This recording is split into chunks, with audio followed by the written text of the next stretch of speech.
use them right now, just put them on a horse, but you're not allowed to do that anymore. Also, state representatives, Brad Sherman, fantastic, Brad. Thank you, Brad. Appreciate it very much. Heather Hora.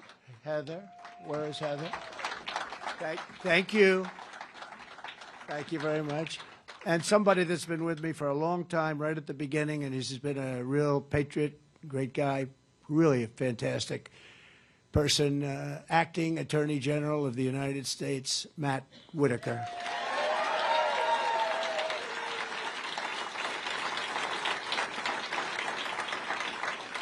He's been a really great friend, Matt. He goes to so many events and so many, and he had a tragic event happen, I have to say, and that special person is up there looking down on you right now. You know that, okay? You know that, right? That's really something. But Matt has been a great friend.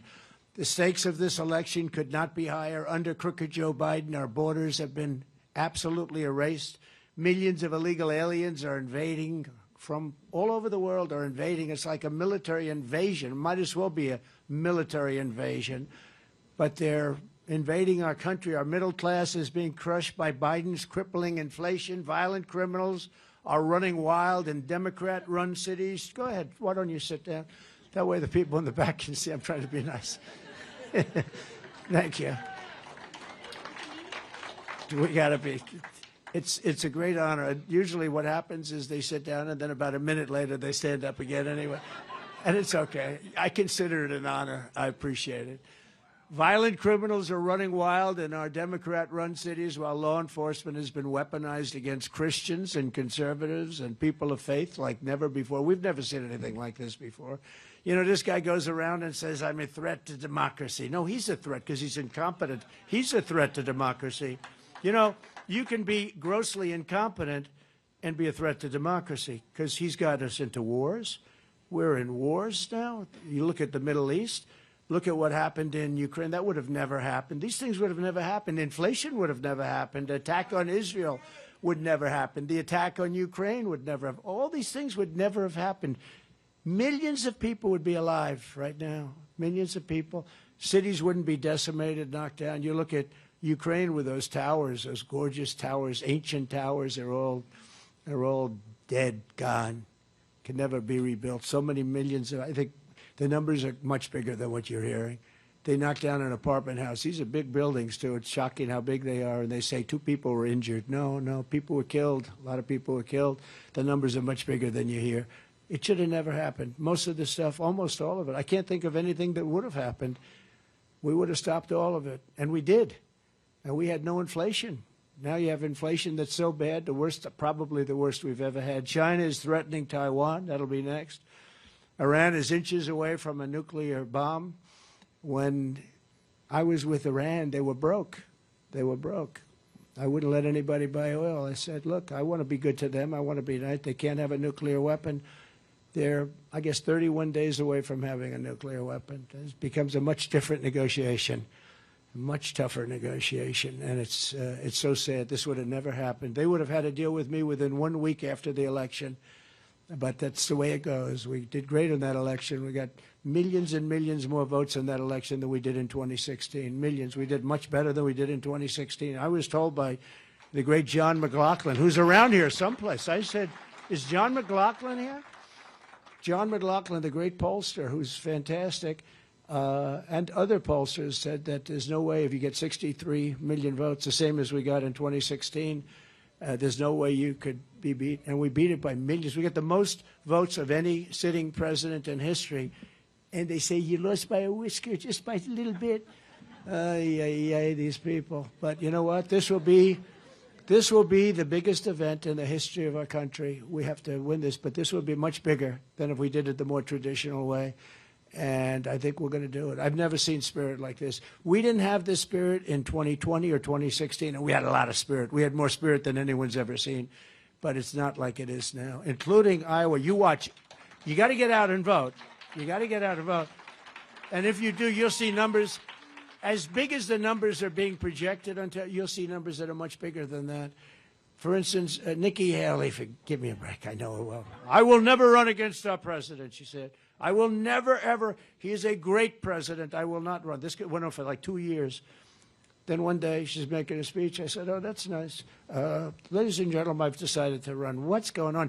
What's wrong? And DeSantis was worse because he was dead until I endorsed him. And then he went up like a rocket ship and he won. And then I helped him get through the general election. And, you know, he was so far down in the primary that it was the other guy was measuring carpets in the State House. He actually sent people, please measure my bedroom. I want to put a brand new carpet there. And then I endorse this guy, and, you know, to me it's a bad seed. When something like that happens, it's a bad seed. So I got him in, and he went up like a rocket ship. One press of a little button, you know, with the button. Now, truth is much better. We all know that. But there was no truth then. Right now, we have truth, which is the best, right? But one press of a button, and all of a sudden, that election was over. He got the nomination. Then we got him past a very tough guy. They said he was going to be president someday. It turned out to be a crackhead, but these are minor details. But we got him past that guy. That guy, him and Stacey Abrams, they were the two hottest male and female politicians in the country. And in his case, he lost. I mean, and Ron didn't think he could beat him, and nobody did except me. I did 3 rallies for Ron. We had thousands and thousands. These are massive rallies, thousands and thousands of people. And I said, you're going to win. Oh, I don't know. And he won. Then 4 years later, they say, will you run against the president? He says, I have no comment. I said, no comment? You know what no comment? See those beautiful little children? They know what it means. That means he's going to run, right? Yep. She's like 4 years old. She's saying, yeah, that's right. And my people say, sir, don't attack him so violently. He's a Republican. I said, I don't care if he's a Republican or not. And he's taken a big fall, that guy. He's not going to do too well. And she's not going to do well either. But we have tremendous numbers. And I think if everybody goes in, and remember when you're doing this for November, because we got to beat this guy, this fool that's destroying our country. Donald Trump is a dictator. Can you imagine? Donald Trump is a dictator. I'm a dictator.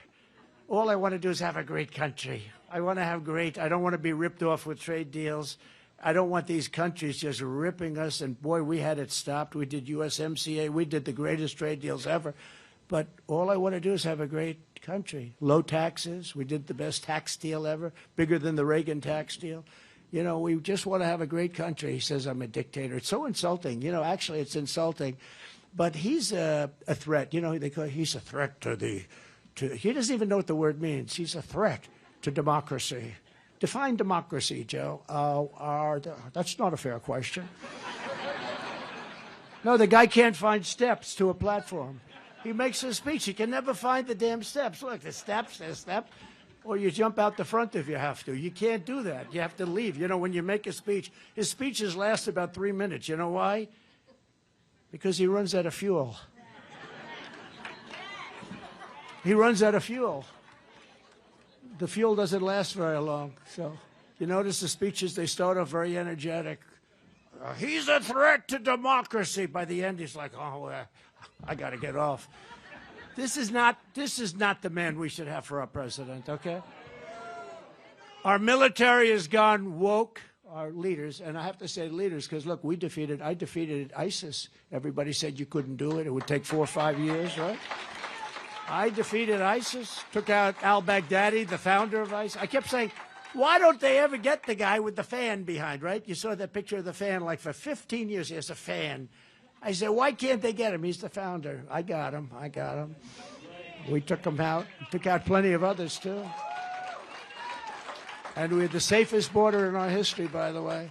You know, I was telling a group before, I was speaking to a great group of young Republicans, and we surprised them. They had no idea, about 150 young Republicans at a hotel, and they had no idea it was coming. I said, but, you know, what we've done and what we have a chance to make this country so great, but this is our final chance. We're not going to have another shot at it because I even worry about, you know, it's 10 months before the election.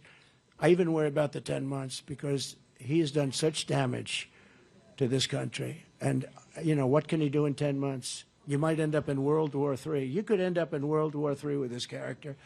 And then he gets up and talks like we're the devil, all of us. I mean, basically, it's MAGA, MAGA, MAGA. He doesn't even know what if I said define MAGA, he would have no idea. It's called Make America Great Again.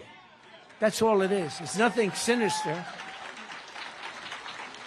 It's so sad. It's so sad. I mean, these people are more dangerous than the so-called enemy. You know, China, if you're smart, you can handle China. If you're smart, you can handle Russia. I ended the Russian pipeline. He approves it. Then he says, I was soft on Russia. I was the toughest on Russia, and Putin liked me. I got along. It's nice to get along with people that have nuclear weapons. Don't you think it's really nice if you think about it?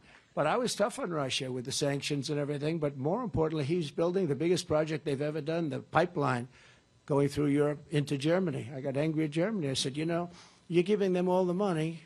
We're protecting you with NATO, and you're paying them billions of dollars a month for energy. And then we have to protect you from the people you're giving the billions of dollars to. Does this make sense? So we had a lot of fun with those countries because they've been ripping us off for a long time. But I'm the only candidate in this race who is up to the task of saving America, and I'm the only candidate that will say with great, I can say it from any standpoint you want, as definitive as you want to make it, we will not have World War III with me as your president. And we're going to do it through strength. We're going to do it through strength. Thank you. We're going to do it through strength. You know, you can do things, you don't even have to go there. You can do things with telephones that are quite effective if you know how to use a telephone properly, if you know how to speak, that are very effective. Sometimes it's better because it's easier to talk over a phone than to tell some of the things I say to these guys face to face. It's easier for me to just say, you know, you son of a... I was telling yesterday at one of the big meetings, I love these, you know, we go to different corners of your state, and we meet with such great people, and then we're going to do a rally sometime in I guess in the summer, a big one. We're going to pick a big beautiful site, maybe the State Fair or something. But we're going to do a big rally. But I have such fun with it. But you know, I tell them that some of the deals we made were so incredible. For instance, Mexico, they supplied us with 28,000 soldiers. They supplied us with. We said. Remain in Mexico. You think that's easy? And this guy gave it up. Remain in Mexico. They were remaining in our country. In other words, they come in, we leave them in. I said, no, I don't want them in our country until they get approved because they're from mental institutions, they're drug dealers, they're criminals from jails. We have people coming into our country now that we've never allowed people like this into our country, and we don't do anything about it. But Mexico said, no, we're not going to give you soldiers. I said, yes, you are. Yes, you are. No, no, sir, we will not do that. We will not do it. And I like the president of Mexico a lot. I think he's great. He's a socialist. But you can't have everything, right? Tell those kids, can't get everything. But he and I have a great relationship. But I said, listen, you have to do it. Anyway, he sent his representative, a handsome guy, to see me in Washington. And I was meeting with him. And I had from the State Department a woman who handled Mexico, a very nice woman, but not a good negotiator, frankly. She said, sir, I've been trying to get this for 21 years. They'll never do it. I said, well, I'm going to get it. I asked Tom Homan. I asked a couple of the top people, really great people in Border Patrol. We have phenomenal people in ICE and Border Patrol. They're not appreciated like they should be. They're incredible. They're incredible. Brad, we have, yeah. Brandon Judd is fantastic. I know so many of those guys are so fantastic. They want to do their job. You know, it's funny. It'd be a lot easier just to do what they do. Just let them come in. Let them come in. They're not doing anything. They're doing paperwork now. They have them sitting, and people are just flowing in by the millions. They have now a caravan. I came up with that name. They won't say that, by the way. The fake news is back there. You got a lot of fake news back there. That's a lot of fake news. But the caravan, we have a caravan, the biggest one we've ever seen. Thousands and thousands of people just pouring right into our country. It is so sick and so sad. What's happening to our country is so sad. But I said to the gentleman comes up, great representative, I said, we need 28,000 soldiers for our border. No, I'm not going to do that, sir. And I said, you are? You 100%? No, I'm not. He was confused because I kept telling him he was going to do it. Nobody had ever told him that before. He said, no, we won't do that, sir. I have no authorization to do that. I said, then you'll get it quickly, but you're going to do it 100%. He said, no, I'm not going to do it, sir. I said, you're going to do it. And also, I want it to be remain in Mexico. In other words, we want a policy called remain in Mexico, not remain in the United States, and then nothing ever happens. And then we want another one, catch and release in Mexico. You know, we catch and release criminals, and we have them released into the United States and come back for your court case in 4 years. And only very, very stupid people come back because there is no court case, you know, there's no court case. So it's catch and release in Mexico and another 7 or 8 items that are impossible to get. So this guy keeps saying, no, we will not do that. We will not do that. And the person from the State Department, she was really good, but she said, sir, they're just not going to do it. I said, 100% they're going to do it. So at the end, I said, here's why you're going to do it. Because I have papers right in front of me and I'm signing. It was a Friday evening. Late, like 4 o'clock, 4:30. Biden was sleeping. He was younger then.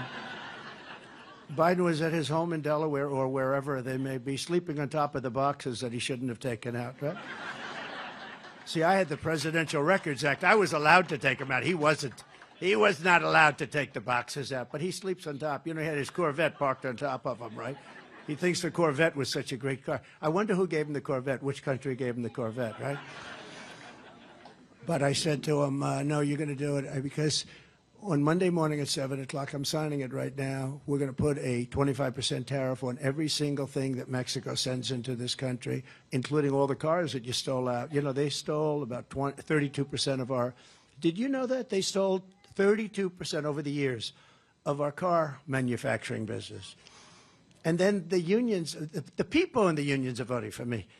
But you can't get the heads of, they're so wedded to the Democrats. I don't know, they have wonderful dinners together or something. It's so crazy. But they stole from the United Auto Workers about 32% of our car making. So they're a massive car manufacturer. They send the cars in. So I said on Monday morning, 7 o'clock, you have a 25% tariff on every single thing that you produce coming into this country, which is massive. That's far more than building the wall. And we're talking about, you know, remember Mexico's going to pay for it. Mexico paid for much more than that. There was no legal mechanism to get that, but there is a legal mechanism for them to put their soldiers all over the place and all these other things, which is actually much more money. So I said, it's going to be signed. I'm signing it now. At 7 o'clock, you pay 25% tariff or tax. You could call it whatever you want, very similar. And that takes place 7 o'clock on Monday morning. And you can call your president and tell him or not.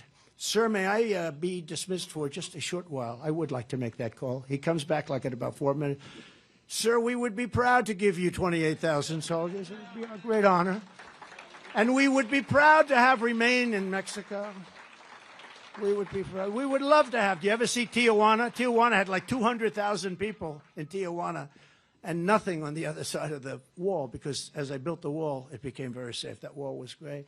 Wouldn't have been my design choice, but that's what the Border Patrol wanted. They wanted steel. They wanted rail so you could see through. I wanted to put beautiful concrete plank, very nice. But they didn't want that because you do, you know, ideally you want to be able to see through. But they also need it because they have acids that can melt concrete. Do you believe this? These guys have everything. And steel is much tougher for them. So they wanted steel, they wanted concrete inside, 5,000-pound concrete inside, and then they wanted rebar.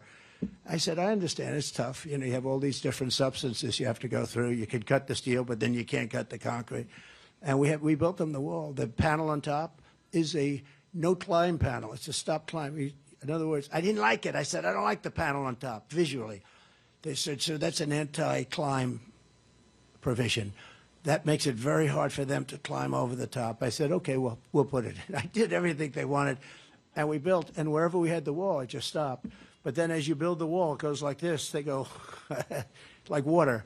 So it kept going further, and we ended up building a tremendous amount. But and then we were going to put up. This is when I got wise to them. I couldn't believe it because I thought it was just political talk.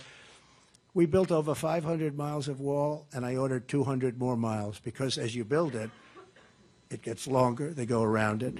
And when they came in after the terrible, terrible tragedy of that election, that was a tragedy. That was a tragedy. Look what's happened. So many people are dead now that wouldn't be dead. But you look at that tragedy. But so many, what's happened is we had all of this wall sitting there, very expensive, sitting on the ground, ready to be flipped up. It could have been done in a 3-week period. And they say, we don't want to do it. I said, that's strange. That means they actually were serious that they want to have open borders. That's the first time I really believed it.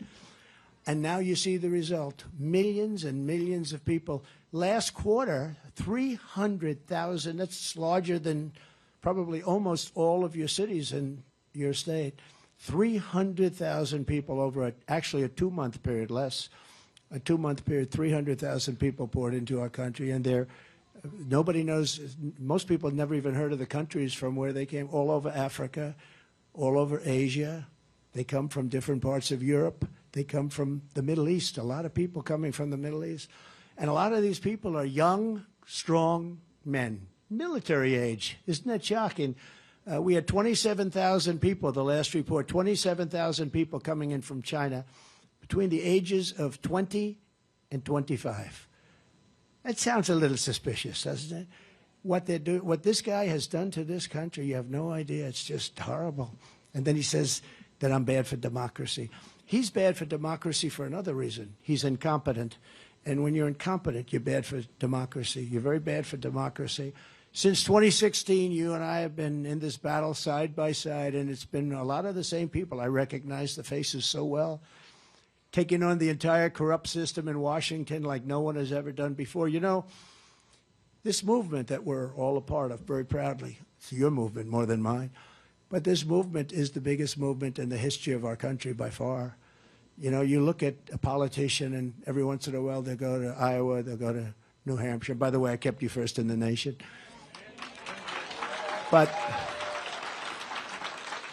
And they're the first primary, and I kept you both. I kept them too. The Democrats were going to change them, and they did. Look what they did. They're gone from Iowa and New Hampshire now. They made a mess of it, a total mess. And, you know, there's a great tradition to Iowa and New Hampshire. It's a beautiful tradition for for many years, and they want to change everything. They want to change the name of George Washington, take him off the schools. Let's not use his name. George Washington. When they start taking George Washington's name down, you know we got problems, right?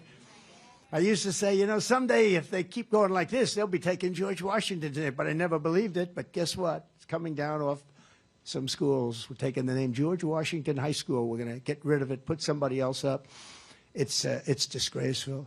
But what we've done is really amazing. And we're going to have, I'm going to say we're going to win for the third time. And I just don't want the results of the second. I don't want the results, because the results of the second are just so bad. They're so embarrassing. We're laughed at. All over the world, we're laughed at.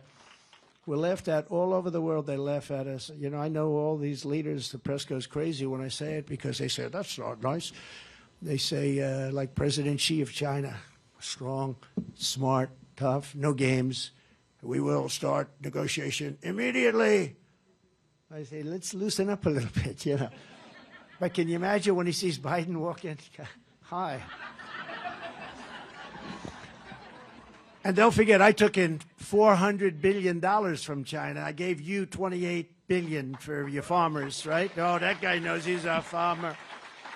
He's a farmer. She's involved with farms, huh? No, nobody else. You think Biden would give you 28? He wouldn't even know what the hell. He actually is very anti-farm, if you want to know the truth. But we don't have to worry about him too much here, because we beat him badly last time. You know, in the history of elections, nobody has ever won Florida, Ohio, and Iowa and lost the election except me. Okay? It was a rigged election. Nobody has ever done it. In fact, if you win Florida and Ohio, it's over. But when you add Iowa, nobody's even come close. And I won all three in landslides. Florida in a landslide. I won Ohio in a landslide. And I won here in a landslide. But nobody's ever won that combination. And there are about 20 other, statistical nightmares that I could give you, like the number of counties and the number of this, number of that throughout the country. It's really disgraceful. Such a bad thing happened. But together, we stood up to the failed establishment. We stood up to the corrupt media, and we still are. You know, we have to justify it. They say, oh, he's a conspiracy theorist because he mentioned that the three states that we just said, he mentioned that those states that nobody ever won. That's a conspiracy there, because they're so bad for our country. If they're all dead anyway. I mean, nobody's listening to them or reading them. When I came in 2015, because I actually started in 2015, I think they had a 96% approval rating, and now they have an approval rating that's lower than Congress. Can you believe that? They're in the low teens. No, the fake news media, the fake news is in the low teens now. And actually, I'm very proud of it because we have to let the public know. For years, nobody exposed them until I came along. Nobody exposed. Who ever talked about fake news, right? Look, they're even shaking their heads. You're right. Because a lot of them actually agree with us, but they can't write it. They're editors and the owners of those stupid owners that own that junk.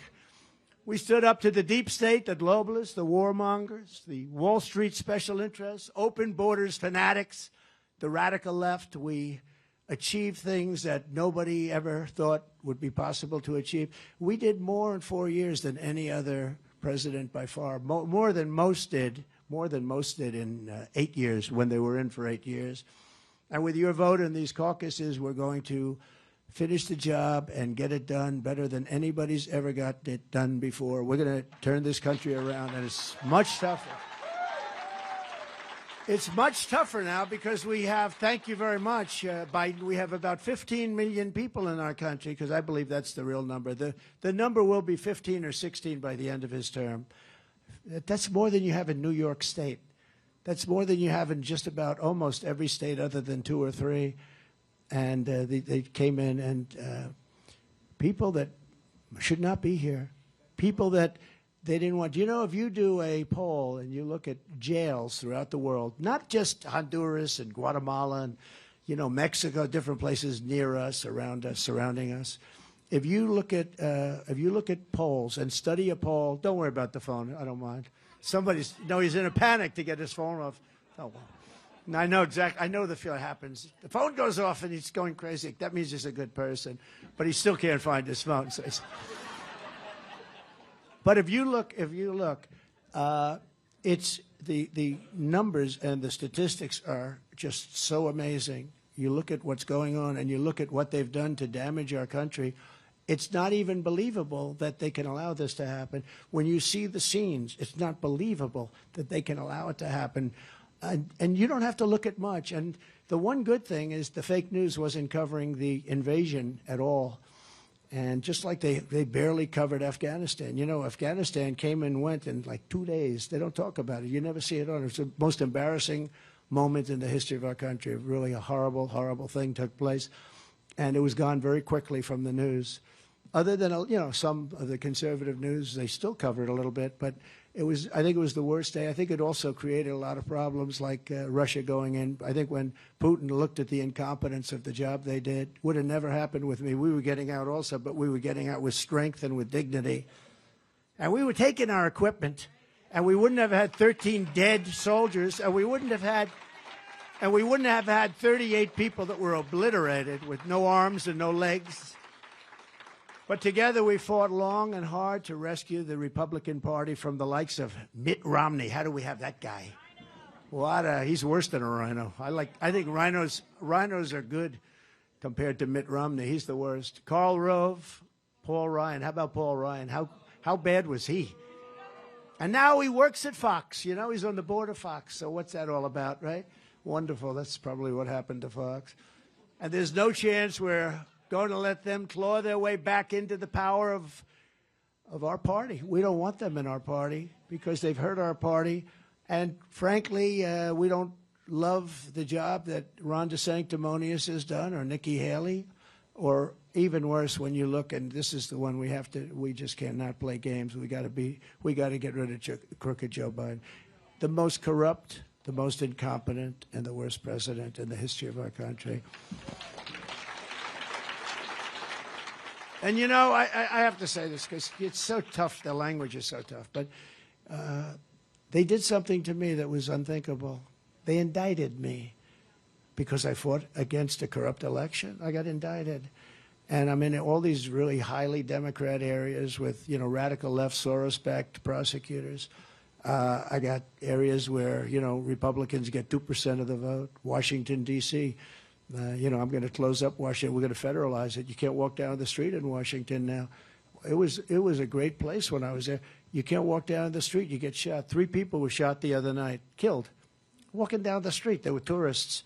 People don't go there anymore. It's our nation's capital, and it's so sad to see. But when you look at, what's happened, when you look at what they've allowed people to get away with, how they're destroying the fabric of our country in every way. But Washington, D.C., we're going to federalize it, take it over, make it safe, and make it beautiful. Take all the graffiti off those beautiful marble columns. You see these gorgeous marble columns, and then you see a swastika on the marble column. And we're going to get rid of all of that stuff, and we're going to take it over, and we're going to have a capital that's going to be just incredible, as it should be. And some people are, people that are against that don't love our country very much. But you can't walk down the street anymore. People that work there are afraid to stay there anymore. Our country is dying, and there's no time to waste for your vote. You have to get rid of these establishment career politicians that have sold you down the river. We have great people. By the way, we also have great people in Washington. We have great people in our military. I took out ISIS in 4 months. We have great people. I met some warrior generals they could beat anyone. The people that took out ISIS were unbelievable. Raisin Cane, you know that story, right? General Raisin Cane. We love Raisin Cane, but I said, what's your name? Cane, sir. Oh, what's your first name? Well, they called me Raisin. I said, wait a minute. Your name is Raisin Cane? I love you, General. That's what I'm looking for. I'm not looking for these stiffs that you see on television. Oh, I'm so ashamed. I walked down to the church with the president, and he held the Bible. They attacked that church. That church was on fire the day before. And it got very lucky. We authorized it. They built a fireproof. The area of that church was built along with the White House. And it's amazing. 2 weeks before that, they completed the job of fireproofing the basement of the church. They started a fire in the basement, and it didn't spread because of the fireproofing. But it got very badly damaged. But it didn't spread because she's clapping. It's true, right? And it was sort of luck, I guess. But I went down. I held the Bible high. And Millie said, oh, I shouldn't have walked with the... No, he should have walked with the president. He should have been proud to walk with the president. That was the end of him. And the other thing, I love studying if you take a look, the wars, I don't know what it is. The Civil War was so fascinating, so horrible. It was so horrible, but so fascinating. It was, I don't know, it was just different. I just find it, I'm so attracted to seeing it. So many mistakes were made. See, there was something I think could have been negotiated, to be honest with you. I think you could have negotiated that. All the people died. So many people died. That was the disaster. If you got hit by a bullet in the leg, you were essentially going to die or lose the leg. That's why you had so many people, no legs, no arms. If you got hit in the arm or the leg, it meant you were up because the infection, gangrene. It was just such a, sort of a horrible time. But I was thinking to myself, because I was reading something, and I said, this is something that could have been negotiated. It was just for all those people to die, and they died viciously. That was a vicious war. And in many ways, look, they're all nothing nice about it. But boy, that was a tough one for our country. But I think it's, Abraham Lincoln. Of course, if you negotiated it, you probably wouldn't even know who Abraham Lincoln was. He would have been president, but he would have been president, and he wouldn't have been the Abraham Lincoln. Would have been different, but that would have been okay. It would have been a thing that, and I know it very well. I know the whole process that they went through, and they just couldn't get along, and that would have been something that could have been negotiated, and they wouldn't have had that problem. But it was a hell of a time. And you think of it today, I would have absolutely stopped Putin. He would have never gone in. And he didn't.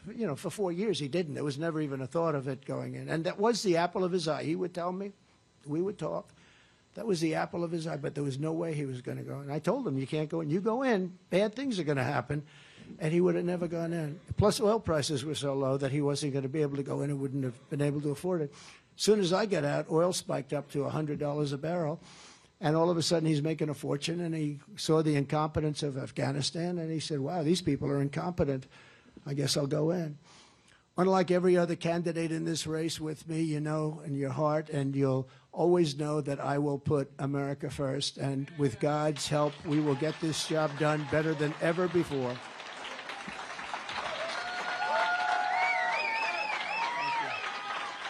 Thank you. Thank you. Thank you. Thank you, sir. So a vote for Donald Trump in these caucuses is a vote to secure our border. It's a vote to stop the invasion, the biggest invasion of our country ever. I mean, what's the difference between military? At least military, they're in front of you. You can shoot them. But these people are coming in, and then the crimes they're committing are just incredible. Many of them are very sick, and that gets caught by our people. They're very sick. They're letting people, we had that too, remember? Our great title, we called it title. We just called it title.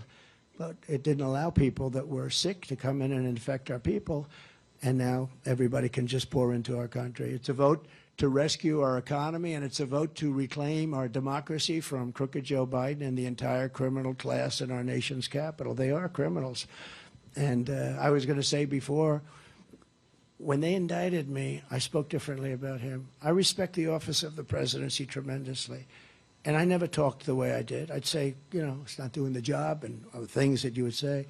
But I never said he's grossly incompetent, he's this, he's that. He is, by the way. But I wouldn't say it because I had too much respect for the office. Now I say it. He's corrupt. He's incompetent. He has no idea. I would never talk about he can't find a stairway that's, 10 feet to his left, 10 feet to his right, in front of him, behind him. He walks into a wall. He walks into a wall. Where's the stair around here? I never did that stuff. And now it's different because he did something. He weaponized the DOJ and the FBI. They're after Christians.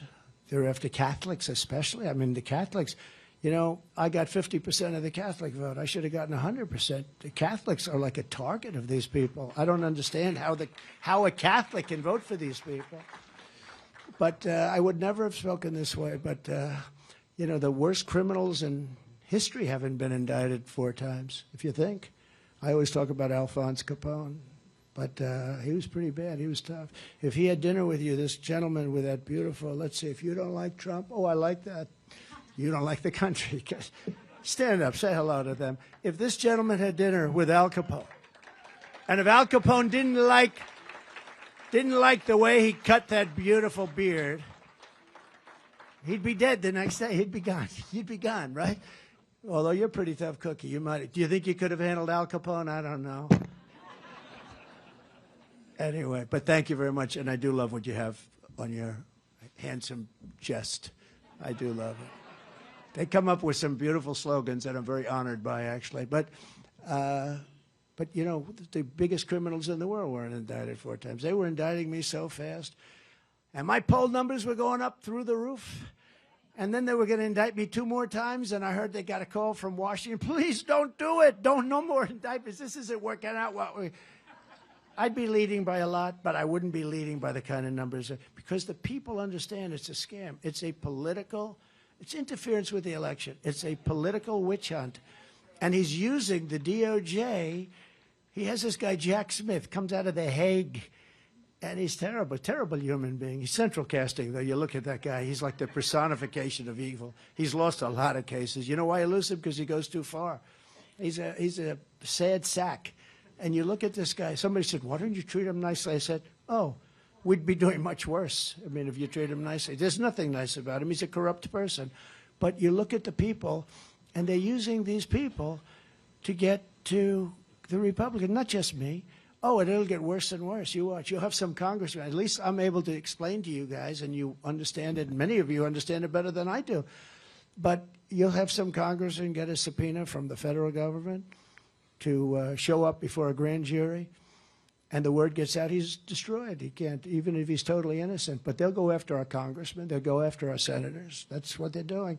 They've weaponized government like never before. And the only thing I can say is, there's a 5 or 6, depending on your definition, depending on who you're asking, but there's a statute of limitations. I mean, what they have is a very dangerous thing. What they're doing is a very dangerous thing. But I would have never, until this happened, in fact, nobody thought J6 was even a possibility. If you read the stuff about, that fake committee with the 2 Republicans kissing, crying, remember crying, kissing, and Liz Cheney. I mean, she has a major case of Trump derangement syndrome. I watch her on television. She's shaking. I get scared. I mean, I did knock her out of office.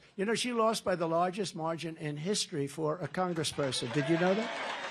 Because any congressman doing that, congressman or woman, doing that badly would drop out of the race long before the race. So they never got to see, because I'm sure there were people that were as unpopular, probably can't be many. But she lost by, I think, 40%. It's the biggest, did you know that? The biggest margin ever lost in the history of our country. And then I see her on CNN and MS. MS is worse than CNN. MSDNC. She goes, oh, my Lord. Am I right about that? It's the worst. Oh, they want to string you up. They are the most evil, and they're dishonest as hell, but they are really evil. They're bad. These are bad people. It's so funny, your reaction. Those are 2 votes I got, I'm telling you. No, they're very bad people. They're very bad.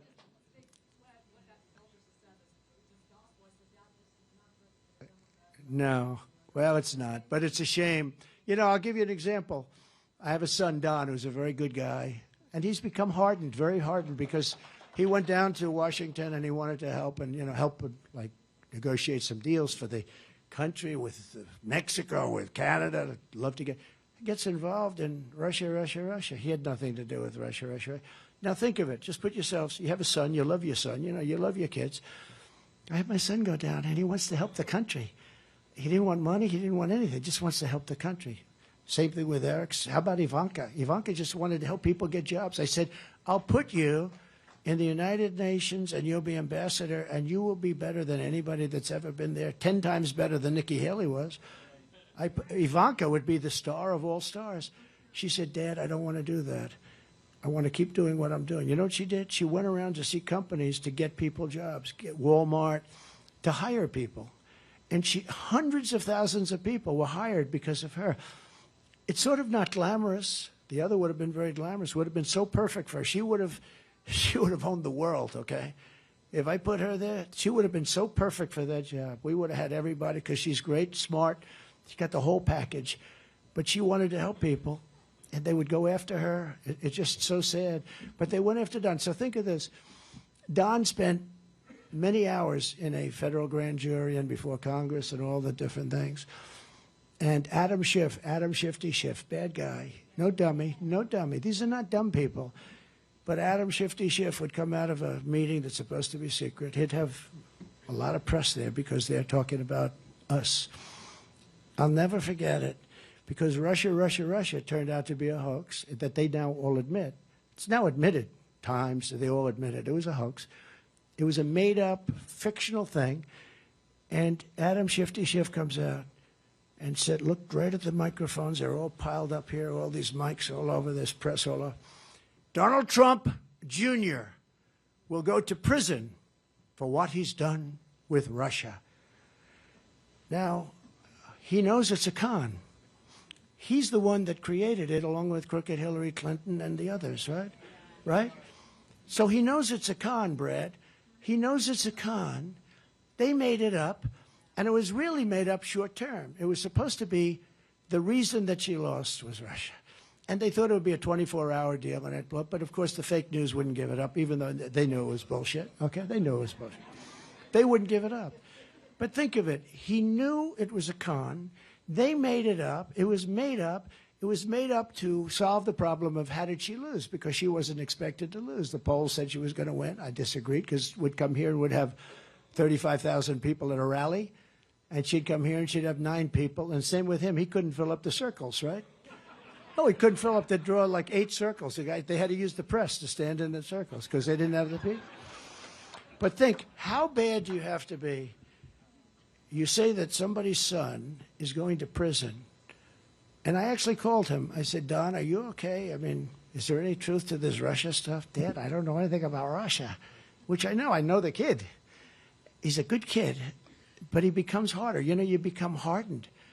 And he got a little bit harder. You may have even noticed in his speech, the anger. He gets angry. because what happened to him was so bad. So they know the story is fake. They know the deal is made up. They know it's a witch hunt.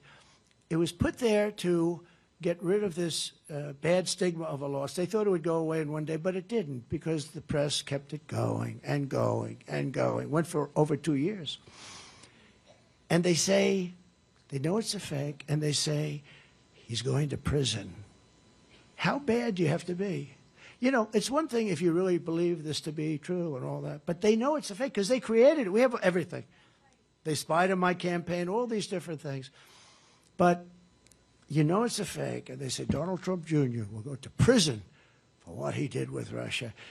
You have to be a bad seed to do that stuff. You really do. You have to be a sick, bad seed. So this election is our last chance to save America. The battle begins in Iowa on January 15th, and Joe Biden's banana republic ends on November 5th, 2024. Okay?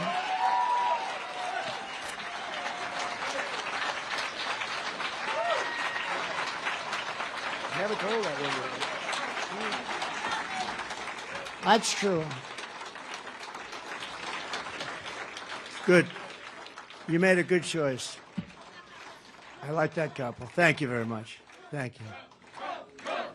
Thank you. Thank you.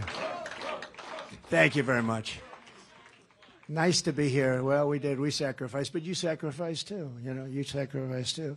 It's amazing when you talk about, like, the election. It's a conspiracy. There's no conspiracy. They spied on my campaign. You say that. This is a conspiracy, but we have all the evidence. We have all the proof. I wish we had an attorney general that would have been better than Bill Barr. Bill Barr was a coward. He didn't want to do what he should have done. And, you know, it's okay in a certain way, because nobody thought that you should ever do it. You rip the country apart when you get into that stuff. Nobody's ever done that except this guy, because he can't talk, can't put sentences together. He has no idea what's going on, and it's probably the only way they can win, I guess. But I don't think that's going to win. And so far, you know, let's put it this way. I think in history, I'm probably the only guy that ever got indicted 4 times whose poll numbers went through the roof. You know, usually if you get indicted, here's what happens. You go to the mic. I have decided to resign from office today, and I am going back to my family, and I will fight for my name. That's the last you ever hear of the poor guy, right? This is about 100% of the time when they get indicted. They get indicted all the time. Matt understands this. He was probably after some, but he was easy. You know, you have to be reasonable with that stuff. It's a very powerful thing. You know, in a way, the prosecutors are the most powerful people in the country. If you ever think about it, I sometimes see like 6 prosecutors, and I see some big politicians. The prosecutors are more powerful than the politicians. And they have to use that very judiciously. You don't have a country anymore. But they didn't use that in this case, because in my case, they went after me. And they would have done it more, except it's backfired. It's backfired. And if I didn't run, or if I was in 5th place or something, I would have had no indictments. This is all political stuff, including the women's stuff. The Bergdorf Goodman. I meet a woman outside of Bergdorf Goodman. I took her upstairs to a changing booth. It was all made up. And you know who's financing it? Reid Hoffman, their #1 political donor. Reid Hoffman, big fat slob. And I never use the word fat, not even with Christie. In fact, with Christie, but this guy I'll call a fat slob, because he's worse than Christie. He's worse than Christie. He's a slob. Remember with Christie, I'd say, please, sir, do not call him a fat slob. Some guy says very lowly, he's a fat slob, sir. I said, do not use the word fat. He is not a fat slob. You know, in front of 10,000 people, I'm saying, he is not a fat slob. I came to his defense. But no, this guy's bad news, Reid Hoffman. He's financing these things, you know, all of them. Every one of these cases that you see. I met a woman in front of Bergdorf Goodman, took her up to a changing booth right outside where the cash register is. This is New York City. Why didn't you scream? I was in trauma. But if you saw her interview with Anderson Cooper, you would see, whoa, that was... And she answered some questions, and he said, we're going to commercial right away. And then he comes, you saw this, and then he comes back from the commercial, and she's 100%. She's just doing what they want her to do. We're in a very dangerous time. We're in a very, very dangerous time. And I had a lawyer, by the way, that said to me, and he was a good lawyer, he's fine. He did the wrong thing, I thought. He said, "Sir, don't go to this trial. It's beneath you. There's no evidence." You know, this thing took place like 30 years ago. She didn't even know. She didn't know the year, the month. She didn't know anything. So long ago. And I have buildings surrounding Bergdorf Goodman. You know, you don't go into a changing booth. You wouldn't do that. You don't do anything. I have buildings surrounding it. I took her into a changing booth. Just think about how horrible this is. And it started because she wrote a book and she put a chapter in about this. And somebody called me and said, "Is this true?" I said, "No, it's not true." They said, "Is she a liar?" "Yeah, she's a liar." That was it. Then I got sued for libel, for calling her a liar. So you can't, you know, if you even answer, if you even defend yourself. But my lawyer said, "Sir, you should not be there. This is way, way below you, sir. The President of the United States, this is way below you." I said, "Yeah, but it doesn't look good. You have a jury. If I don't go there, they're there. If you don't go," I sort of felt I should be there. He said, "Sir, you shouldn't be there. This trial is bullshit." He used that term. He said, "You should not be there, sir. This is beneath you." That's the term he used, beneath. So I didn't go there, and they found me not guilty of the one charge, the big charge, but guilty of stuff. I never met this, I never saw this woman, except 25 years ago, there's a picture of her and her husband, who was a nice guy. He was a newscaster.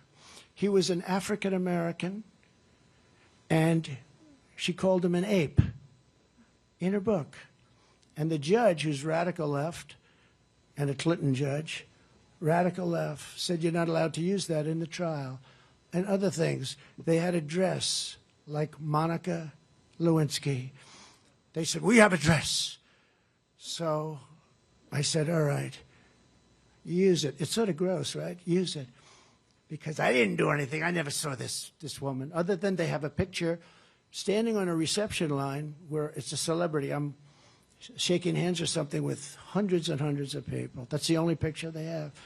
They said, "So the dress." So I said, you know, use it. Something never happened, and you say, "We have to go through this." I said, "Use the dress." And the judge wouldn't allow it. It turned out there was nothing in the dress. The judge wouldn't allow it because he knew that there was nothing on the dress. Because the judge is a radical Democrat in New York. And so you go through it. And I continue to go through it. And now I have to pay her money, a woman that I have no idea who the hell she is. No idea. And they do it for election interference. But Reid Hoffman is the guy that's funding the whole thing. And he's the big political, he happens to be funding somebody named Nikki Haley also. By the way, you got to put that in your head. Did you know that? No. Look, she's going like, she's being funded by Reid Hoffman too. With your help, we're going to bring our country back from hell, because our country's in hell right now. Victory cannot come soon enough as we speak. The last remnants of our open border, and it's an open, broken border like nobody's ever seen in a third world country. No third world country would have a border like this. They'd fight them with sticks and stones if they had to. It's crumbling into rubble. Millions of people are storming the United States in the largest illegal mass migration in the history of the world. There's never been, you'd look at the pictures, there's never been a migration like that. There's never been an invasion like that. Hundreds of thousands of people on a quarterly basis, and tough people, tough people. They had some prisoners from the Congo the other night. Where do you come from, the Congo? Where were you? We were in prison. Why? Murder. Oh. And if you look at the population, the prison population all over the world, it's at the lowest number. They say, I don't know, I just read the stuff. But it makes sense because these, dictators and presidents and prime ministers, they're all smart. They're all cunning people. I'd do it. They're bringing them up to our border. They're getting rid of them. They're putting them into our country. They're in our country. Their prisons are emptying out. Many of them are totally empty. They're taking MS-13, the toughest gang members, anywhere in the world. They make our gang members look like the nicest guys. You want to take them home and introduce them to your daughter. They make our gang members look like sweethearts, right? And their prisons are emptying out. Their mental institutions are. Do you know what these countries are saving? There was an article in the paper the other day about a psychiatrist, a couple of months ago, And he's sitting reading a paper at a desk, a very plain desk, plain chair. Nice guy. He said, look, I used to work 25 hours a day. I worked all the time. That's all I did. But now I don't have anybody to work with because they've all gone to the United States. He was a psychiatrist, I guess, or whatever. And he was saying this hospital was loaded with people. But now we don't have those people anymore. They said, where are they? Oh, they're in the United States. Now, do you know what that's saving countries? Same thing with the jails. And terrorists are coming in also. What they're doing to our country is not, it's when you talk about insurrection, what they're doing, that's the real deal.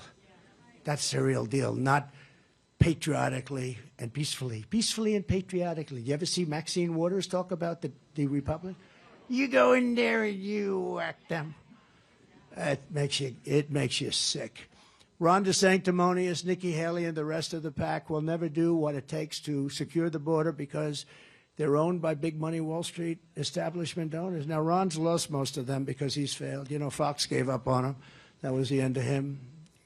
They realize you need a little personality to do this stuff. It helps to have a little personality. It helps when you don't have to use it. So far, I've used the teleprompter about 14, but isn't it better this way? I could read that teleprompter all day long.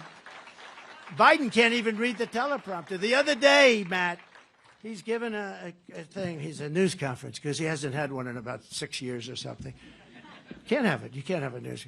So he picks he goes, Bill from NBC. over here. So the guy asked him a very simple question, like about vanilla ice cream. But then they actually asked him a question about a border or something. So he goes, they ask him a question, Bill from NBC, they ask him a question. The border is very strong. It's very normal. And things are going very well on the border. Oh, thank you very much for the news conference. Thank you. And then he walks into a wall. But this is what we have as our president. We're going to end up in World War III. We're going to end up in a depression. I'll tell you, if I'm not elected, I think we're going to end up in a depression like in 1929. Because, you know, if you ever notice, every time like all the polls now say that I'm beating him, but you'd almost say, who wouldn't? This beautiful child, this young man, how old is he, 3? I would vote for him over Biden because he's more intelligent. Look, the kid's 3 years old. He's got better judgment. You ever hear some of the people in Obama administration, Secretary of State, different people, and others, many others, they say there's never been anybody worse on foreign policy decisions. And I see it. You know, we're stuck in that whole thing with Ukraine. Very tough war to win. The one's a war machine, the other one's not. And very, very tough to win. And you know, say, we will not leave until there's total victory. It's not happening that way, is it? You know how you know it's not? Because they don't cover it anymore in the fake news. You know, if they were doing well, they'd be covering it. So you sort of know that way. But just as I said, one of the biggest donors to Nikki Haley's super PAC is the same guy, Reid Hoffman. He's a ultra-left rich guy, billionaire, who's one of the Democrat Party's top funders. He's also a funder for Nikki Haley. How do you answer that, Nikki? Well, and they're trying to stop Trump. So what they want to do is they'd much rather run against DeSanctimonious or Nikki, but they're the party of disinformation, and they're great at it. They are great at it. You know, if they'd use this genius for, like, making our country great, we'd be great in about 2 weeks. But they don't. They want to destroy our country. But they're always saying, we want to run against Trump. You know, you have a 50-point lead. So they say, you know, from the standpoint of the national polls, I mean, I think I have a 60-point lead or something like that, beating her by 55 points in South Carolina, where she comes from. But they don't want to run against me. Ask them, how did they do in 2016? And then other than their cheating, we killed them in 2020. They don't want to run against me. They want to run against, and I'm the one that's beating them in the polls. There's some narrative out there, oh, she's going to, no. And the same thing that happens to me is going to happen to them, just so you understand. They'll be indicted because they'll say she was having an affair or something, you know. That doesn't mean it's lying, but you'll be indicted for something. Ron DeSanctimonious will be indicted, and he's not going to handle it the same way as I handle it. He'll be in a corner crying, saying, Mommy, Mommy, I want to go home. He's not going to handle it this way. You think anybody else could get up here and speak to you all day and get indicted 4 times and have you 9 trials against them? All fake trials? Nobody else. Nobody else. I love that trial. Nobody else. But just like, you know, some people didn't like the name DeSanctimonious, but it really has caught on. I liked it. Some names I didn't like. I didn't like Crooked Hillary, but it caught on. You know, sometimes they catch on. Low Energy Jeb, that was a good one. That took him out of the race as soon as I said it. That was the end of his race because they knew I was right. But Ron DeSanctimonious, so what we do is, I think it's a great name because sanctimonious, you know, he's sanctimonious because I got him the election and he didn't appreciate it. You know, he was willing to run against the guy that got him the election. So we call it Ron DeSanctis. Write them both out when you go home. Ron DeSanctimonious and write Ron DeSanctis. It's like the middle of the word. It's beautiful. It's a beautiful, genius thing. Because DeSanctimonious is great, but you can't keep saying it. So now the other day he's being interviewed by semi-legitimate press, meaning one of the big networks. Ladies and gentlemen, it's a great honor to have Governor Ron DeSantis with us today. No, my name is DeSantis. Then he changed his name, remember? DeSantis. I said, never change your name in the middle of a campaign, Ron. I just put it out on Truth. Truth is the greatest. All go to Truth. Forget about those other places. But listen, I said, never change your name in the middle of a campaign. You can do it before, after, but don't change your name in the middle of a campaign. He said, DeSanctis. I didn't like his, but actually I like DeSantis better, right? Don't you? But one of those things. But people who fund Nikki Haley and Ron aren't working for your interests. They're working for the interests of other nations and themselves, and so are those two. Nikki would sell you out just like she sold me out. I mean, I'll never run against him. He was a great president. Why would I run? Ladies and gentlemen, I've decided to run. You know, it's like after listening to that for 2 years. She came to Mar-a-Lago to see me to inform me that she'll never run. They're all false rumors. But then she ran. She's probably doing a little better. You know, they had a poll the other day. It was a classic, just to show you how dishonest the fake news media is. And it said, headline, Nikki Haley surging. I said, oh, shit. That's not good. No, I figured I was in trouble. The new poll must be. So I went up 7 points. And it's hard to go up 7 when you're already at 68. You know, there's not that much you can. She went up 3, and DeSantis went down 1. So the headline was Haley, and she is surging against him. But you had to read 3 paragraphs down. It said, while President Trump is at 74, so she was at 11, he was at 10, and I was at 74, and the headline is Nikki, and I went up 7, and she went up 3, and the headline was Haley surging, but that's the fake news media. But it did disturb me for approximately a second.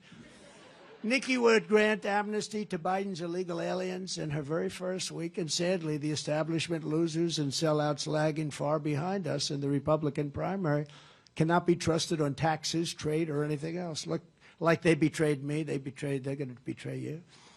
And one thing about a politician, their original thought is what they go with. They're globalists, and they always will be. They can't help it. And, you know, some people agree with them, but not a lot. I don't agree with them. I think it's horrible. That's why we're in such trouble as a nation. And I want to help other countries. I'll keep them out of wars. I'll threaten them. I'll do threats. I'll do whatever you have to do. Like I did with Macron, with the wine and the champagne. I'll do whatever you have to do. They were going to put a big tax. You know that story. They were going to put a big tax. I told it yesterday, and it's funny. They're good stories because you can do so much without even doing anything. For 2 months, my people worked on it. They couldn't get him to stop.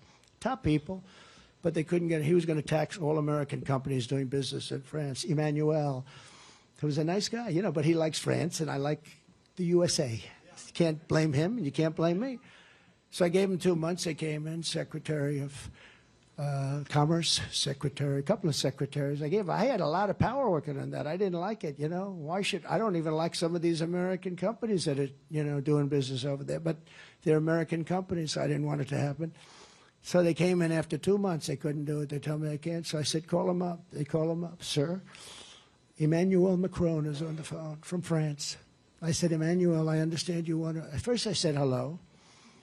Hello, Emmanuel, how have you been? Everything good? See, that's more than President Xi says. President Xi is all business. He stands up. We will. First time I met him. And I like this. I think it's incredible. I think it's incredible. There's no games. I meet him. Hello. Hello. We will immediately get down to business. I said, good. Loosen up a little bit, but good.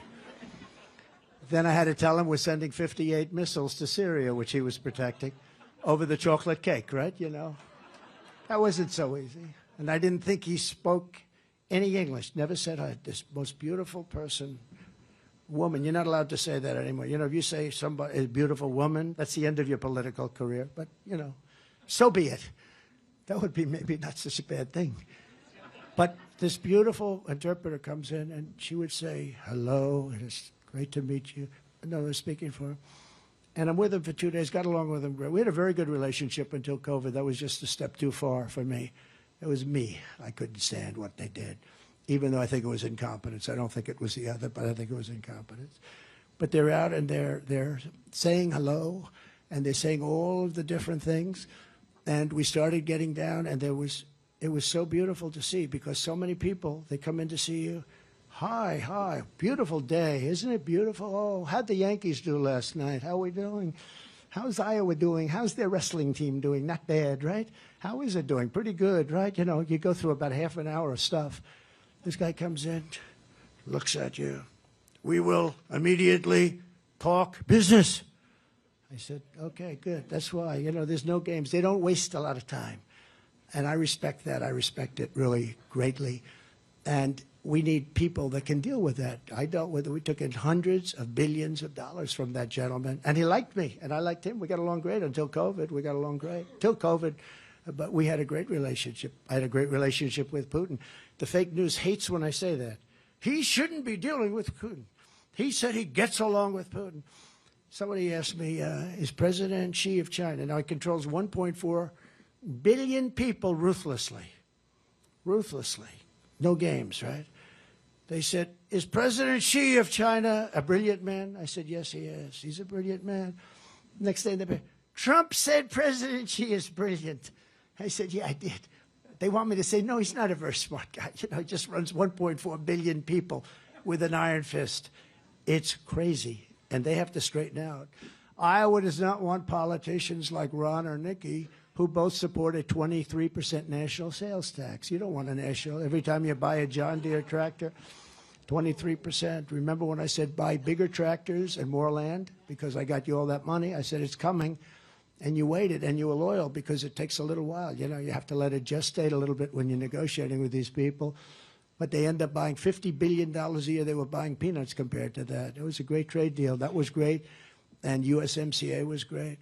But you don't want politicians like Ron or like Nikki, who both want to gut Social Security and Medicare for our great seniors, and they want to do it. They're going to do it. Ron voted 3 times while he was in Congress to raise the retirement age, Social Security, to 70.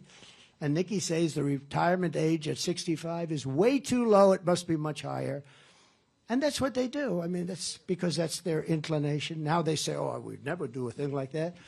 Unlike DeSantis and Nikki Haley, we will always protect Social Security and your Medicare. We're always going to take it. Look, we have such wealth in this country. We have wealth in the form of liquid gold right under our feet. But this guy doesn't want to take it out. He says it's environmentally not good. And yet he'll take tar from Venezuela and will refine it in Houston, Texas. It's the worst oil, the worst stuff you can get. Venezuela, it's got a lot of it, but it's literally tar, very thick, heavy. There's only one refinery in the world that can refine it, and that's in Houston, Texas. So they drop all this crap into this place. It refines. It goes into the atmosphere, And these same people are talking about. They're talking about global warming. They're talking about all of the different things. Global warming doesn't work for them anymore. So now they call it climate change. Global warming, and then all of a sudden they see the ice cap is getting bigger, bigger, bigger. They say, this term is not working for us. Let's just call it climate change, which is genius, because climate change, if it gets cold, it gets warm, a lot of rain, no rain. Climate change, it works for any event. On my first day back in the White House, I'll terminate every open borders policy of the Biden administration, stop the invasion on our southern border, and begin the largest domestic deportation operation in American history, because we have to. Not one thing, there's not one thing when you think of this. Thank you very much. There's not one thing that's gotten better under crooked Joe Biden. Not one thing. Name one thing that's gotten better. Under the Trump administration, you were better off. Your family was better off. Your neighbors were better off. Your communities were better off. And our country was so much better off. America was stronger, richer, safer, and more confident than ever before when I was behind that beautiful Resolute desk. The Resolute desk, one of 7. You pick your own, but I love that desk. That was a beautiful desk. And the nation was safe. When I was your president, America was respected like never before. Viktor Orban, probably the toughest man in Europe, one of the toughest leaders in the world. They said, you know, Trump is out now. The whole world is blowing up. We didn't have a problem with Russia, Ukraine. We didn't have a problem with President. We didn't have a problem with anybody. We didn't. Israel would have never happened. That would have never, because I told you, Iran was broke. They didn't have the money to do it. Now they have $250 billion. $250 billion, not including the $6 billion that they were paid for 5 hostages. $6 billion they got for 5 hostages. And they got $10 billion on top of that for the electricity going to Iraq. You know, we released another $10 billion, but that's peanuts compared. They're making so much money with the oil. And we have, remember this, we have more than anybody. We were going to make so much money. We didn't have to go after Social Security, and we didn't have to go after Medicare and all of the other things. We were going to make so much money. We have bigger, think of this, bigger than Saudi Arabia, bigger than Russia. And I got Anwar, Alaska, approved that Ronald Reagan couldn't do. He tried like hell. He couldn't do it. He couldn't get it approved. Anwar is the biggest, probably the biggest find in the world. I think bigger than Saudi Arabia, they say. I got it approved. And in his first week in office, Biden ended it. But we'll get it approved again. And the people of Alaska, but it's not the people in Alaska, this country, with the money that we would make. You know, when you ask, like in Saudi Arabia, when I'm there, I think they're terrific people, actually. We've lost Saudi Arabia to China.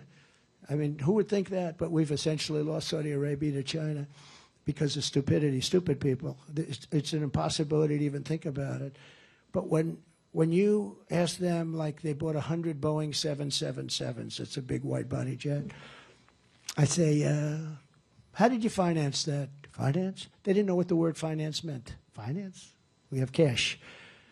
When they do projects, massive projects, they have all cash, they have oil. We have more oil than they do. We were going to pay off our debt. We were all started. We were ready to rock. You know, we were filling up the strategic reserve, which he, by the way, has brought now down to the lowest level in history. It's the lowest. These are these massive salt mines under different states, mostly Louisiana. Massive salt mines, and they hold the oil. It's natural to them. They don't have to do anything. They put a hole in the ground, they pour this stuff in, and it's massive. I got 80 million barrels in there at a really cheap price. But think of it, he used it, and it's supposed to be used for military, for war, for real problems. He used it to keep gasoline prices down during the election so that somebody would pay, and it's just a temporary fix. It's actually very small compared to all of the cars and everything else, but they used it. Now it's at the lowest level it's ever been. And it's really meant for war. It's meant for, you know, real emergencies, the real stuff. But we're not respected as a nation anymore. We'll soon be respected again. I promise you that. If we win this election like we have to, we have no choice. We have no choice. This guy's bad. They've got their plan. Their plan is, you know, we're all threats to democracy. That's their plan. They think that's good. He can't use anything else because they haven't done anything else. He can't say that they did great with inflation. He can't say everything is bad. We're going to lose our dollar as the standard all over the world because so many countries now are backing away from us. I wouldn't let them back away. I say, you want to back away? We don't do business with you. They'll be back in 2 seconds. But eventually, I'm not going to be able to say that if they take it too far down the line because we will have lost our wealth and we will have lost our power. We've lost a lot of it already. Joe Biden gave that ridiculous speech yesterday because he can't talk about any of the things that he's done. He's got no successes. All he can talk about is we're a threat to democracy. But he's a threat to democracy. I say it always back. I always put Joe Biden as a threat to democracy. Crooked Joe is a complete and total failure as a president. Everyone knows it. His people know it. I find it hard to believe that they're going to let him go. And I found it hard to believe the first time. That was, 2020. I found it very hard to believe that they were going to let him go. I thought he was terrible, but, they rigged it, and they have an advantage. The Democrats have a voting advantage because they have certain groups that are going to vote for him no matter what. They sort of have like 39% of the vote no matter what, no matter who it is, and he's at 38. So, he's one below the number that's impossible to get at. We have to do it the old-fashioned way. We have to run the East Coast like I did in 2016, like I did also in 2020. But, we didn't quite get a couple of those states that we won by a lot. We were doing so well in remember Pennsylvania? We were up by like 900,000 votes with, I think it was 900,000 votes with 73% of the vote. I think if I would have lost every vote, I would have won Pennsylvania. I love Pennsylvania. And all of a sudden, there was a mistake, like 3:02 in the morning. Oh, we just happened to find about 1 million votes. Oh, look, we just found, they're tied. And then you lose it by a couple of votes. These guys, I'm telling you, if they put the genius into running our country, it would be, I probably wouldn't be running. I'd say the country's a fine-tuned machine. But they don't. They're evil. They're basically evil people. But they lie about us, and Americans aren't going to stand for it. So it's no wonder the same corrupt forces that have been fighting us every step of the way, and they are fighting every step of the way and everything now, breaking every rule and shattering every norm in a lawless attempt to keep us from defeating them at the ballot box. They can't beat us with the vote. They know that. They didn't beat us the last time with the vote. You get the highest number in history, and you lose. Where is John McLaughlin? Is he here? The great John McLaughlin? He's the great pollster, the greatest pollster in the world. He's here. I know he's here. He's probably backstage. But he told me, wow, did you do great? And I said, well, but, things happen. Even the polling, they had me down 19 points in Wisconsin, but I had just left Wisconsin, and I could see that we were doing so great. But they had me down, the Washington Post, ABC fake news. And I was down 19 points. And I said, I can't be. I just left. The people are going crazy. They love us.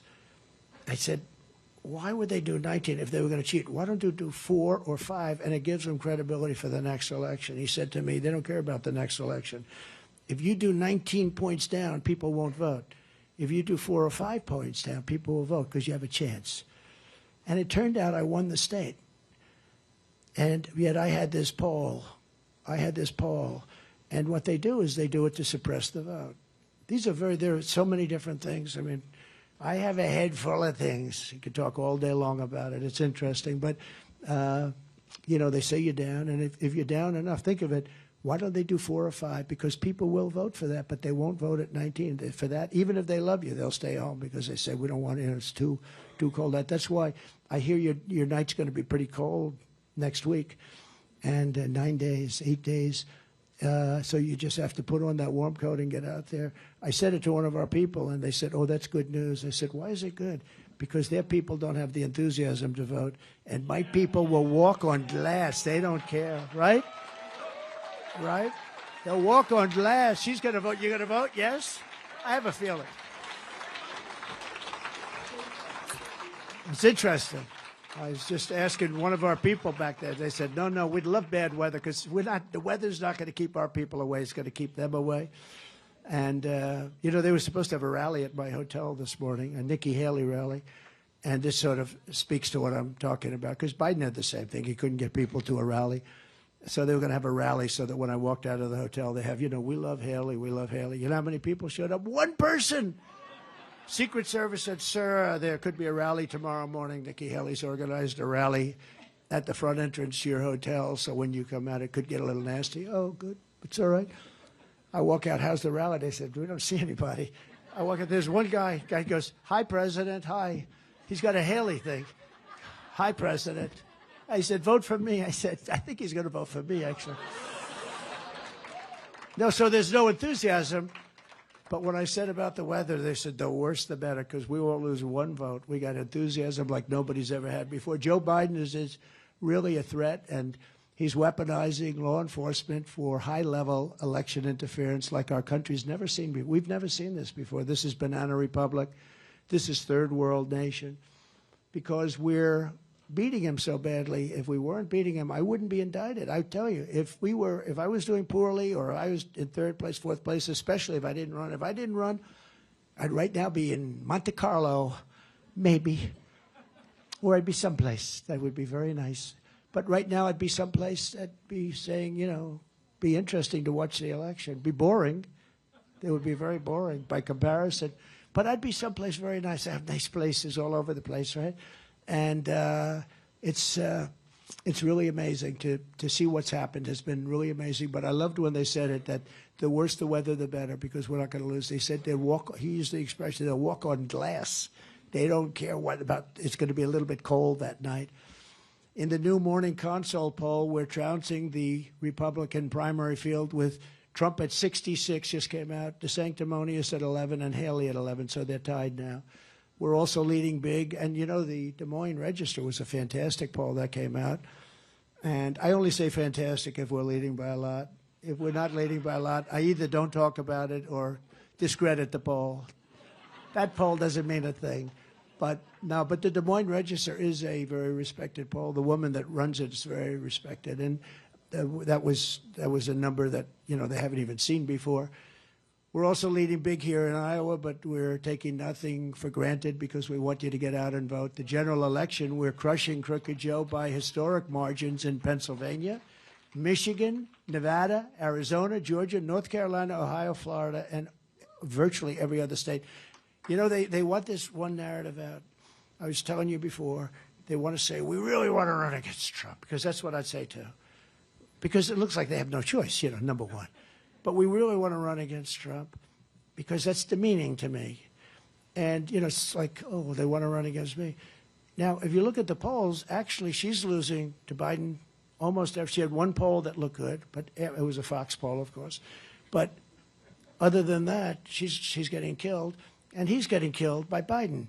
Hard to believe you can be losing to Biden, to be honest with you. But it's a party thing.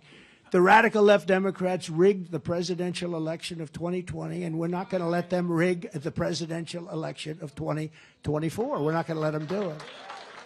We're not going to let them do it, right? These people are bad. They're evil.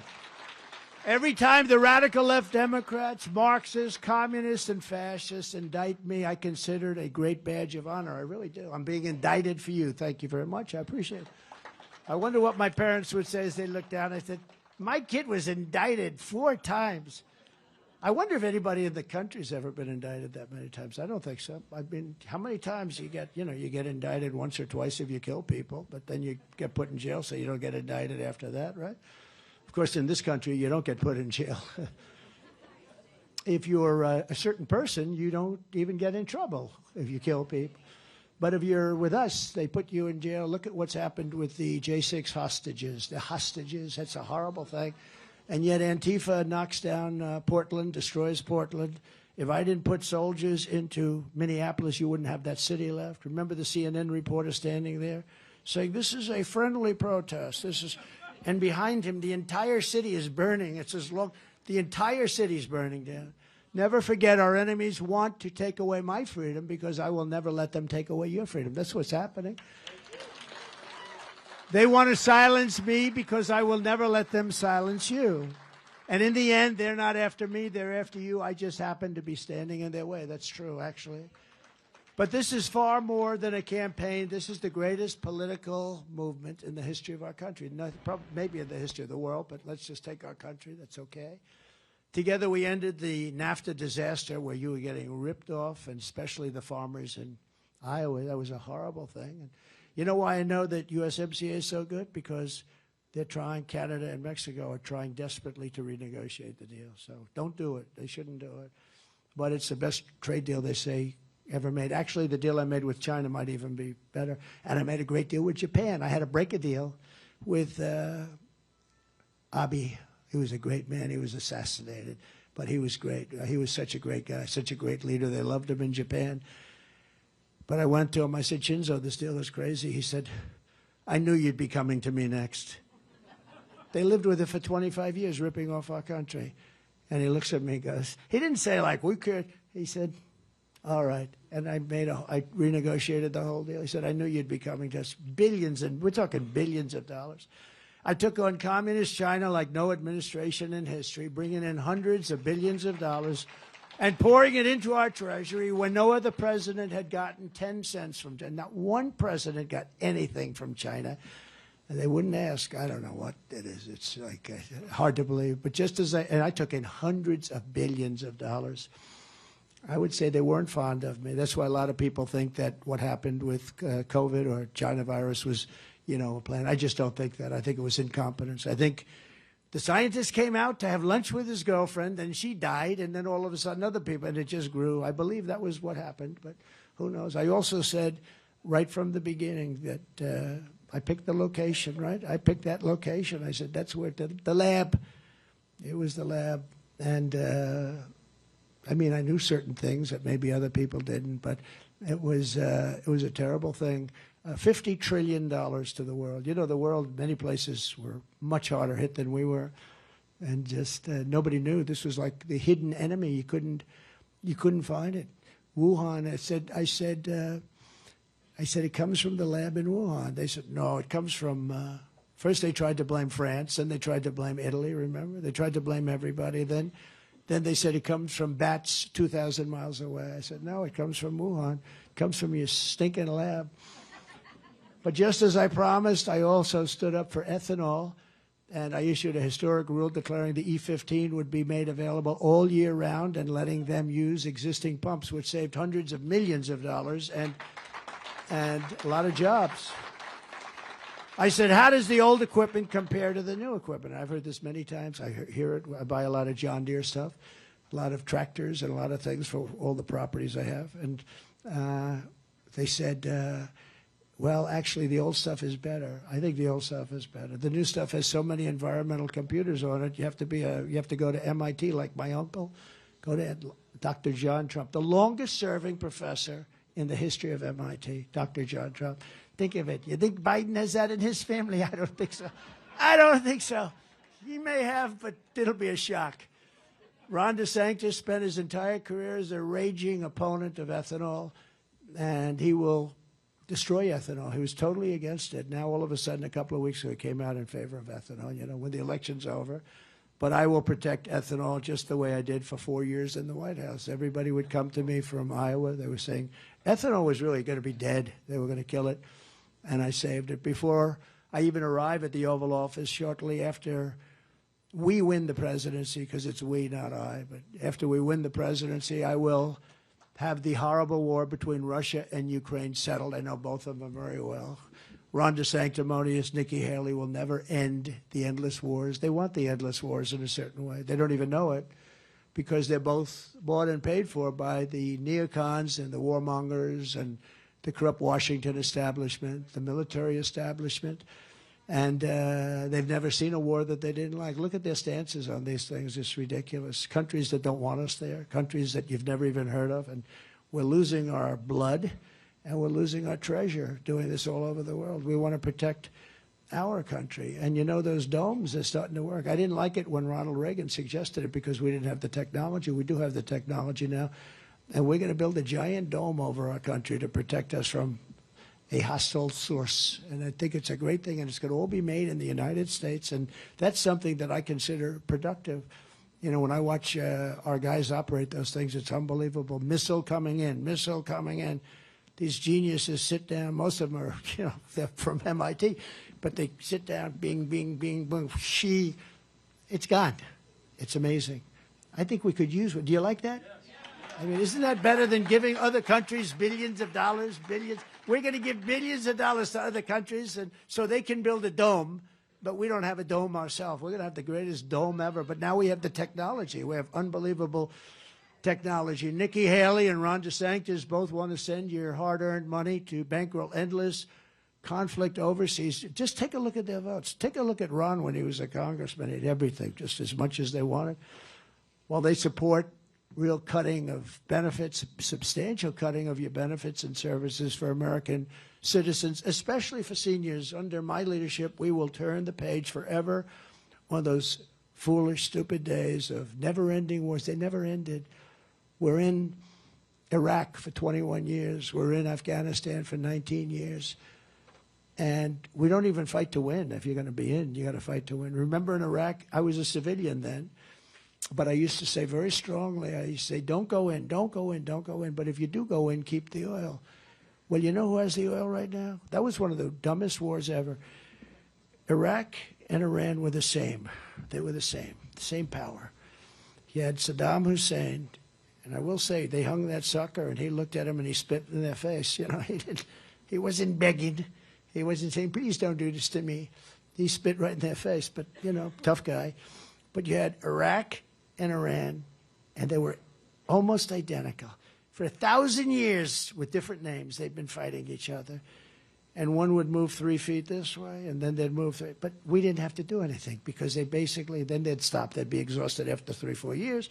Then they'd start. This went on for hundreds of years. Then we go in and we obliterate one side. And now the other side's a great power. We should have never done that. We should have never gone into the Middle East. We should have never gone into the Middle East. And we didn't need to. We were in the Middle East for one very strong reason. We needed their oil. But we have more oil than they have. But we didn't use it. And maybe we didn't even know that. Maybe we didn't even know how much we have. But we have far more oil than they have. But we were in it for the oil. And we have to protect Israel, too. Second reason, we have to protect Israel. Let's even say that's the first reason. Maybe I'll say that's the first reason. Because we don't need their oil. It's funny, when you were totally energy independent under me. We're going to be energy dominant within a matter of months. We're going to be dominant all over the world. We're dominant. We went to #1. We were in 4th place. And after about a year and a half, we were #1. We passed Russia and we passed Saudi Arabia by a lot. But we were going to be #1 for a long time. We were going to make so much money with that oil. We were going to send it all over. It's going to be great. Now these lunatic, radical left, Green New Deal scammers are, the concept of oil is just so. It's our greatest form of wealth. I mean, what you can do with that, you'll pay off your $35 trillion in debt. You'll do things that you wouldn't have even believed possible. And we have the best oil, too. It's not just the quantity. We have the best. Canada has a lot, but it's very similar to Venezuela. It's tar, it's called the sand dunes. And it's a very expensive process to refine it. But we have the best oil. We have the most oil. We will restore peace through strength. It can be done through strength. You don't have to necessarily send people to die. You have to be prepared to do things, but I think it'd be very unlikely we'd ever have to do it. I'll end Biden's inflation nightmare, save our nation from debt. We had no inflation, think of it. But we will drill, baby, drill. We'll be making so much money. We'll be making so much. We have something that nobody has. China doesn't have it. China doesn't have it. China has everything they need for batteries, but they don't have a thing called gasoline. And yet we're going to go away from that, and we're going to go right into the hands of China. How stupid are we? How stupid. On day one, I will also cancel crooked Joe Biden's insane ethanol-killing electric vehicle mandate. They don't go far. They don't go far. Very simple. I'd like to give you a much more complex, I like dealing in complexity, but I'd like to give you a much more but it's very simple. They don't go far. Let's drive down, get some potatoes from Idaho. Well, sir, that'll be about 6 stops. Where's there a charger? Sir, there's a charger. We have to go approximately 100 miles up here. It's the craziest thing, I tell you, these people. And they want to take away your gas stoves. I have friends, they cook. A lot of people cook, and they like gas better. I don't know if it's better or not, but it seems to be better. They want to take them away. We're going to end all of that stuff on day one. The car mandate. And if you want to buy electric, you can buy electric, but you'll also buy combustion engines, gasoline, and you'll have the combination, which is fine too. I like the combination actually better than I like all electric. But just as I did before, I'll appoint strong, highly qualified pro-Constitution Supreme Court justices who will interpret the law as written. And I'll direct a completely overhauled DOJ to investigate every radical, out-of-control prosecutor in America for their illegal, racist, and reverse enforcement of the law. And also, we're going to indemnify all police officers and law enforcement officials. I met a lot of great ones back there, all throughout the United States, to protect them from being destroyed by the radical left lunatics that are running our cities and states. for taking strong actions on crime, because they can stop this crime. You know, and somebody told me the other day, and we have these stores in New York. You'd love to go. I used to love to go to them. You'd have like drugstores and grocery stores. Everything's now got glass on top. You want to buy aspirin, and you have to call a clerk, which takes you an hour. They come over, they open it. They open a door, and they give you and then they close it. Because if they leave the shelves open, the place will be raided. I mean, would anybody even think that's possible? We have to bring back law and order in our country.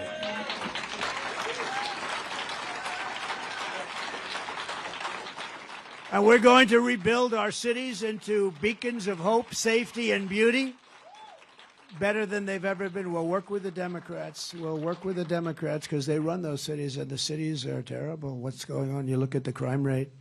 It's we've never seen anything like it. And they're dirty, filthy dirty.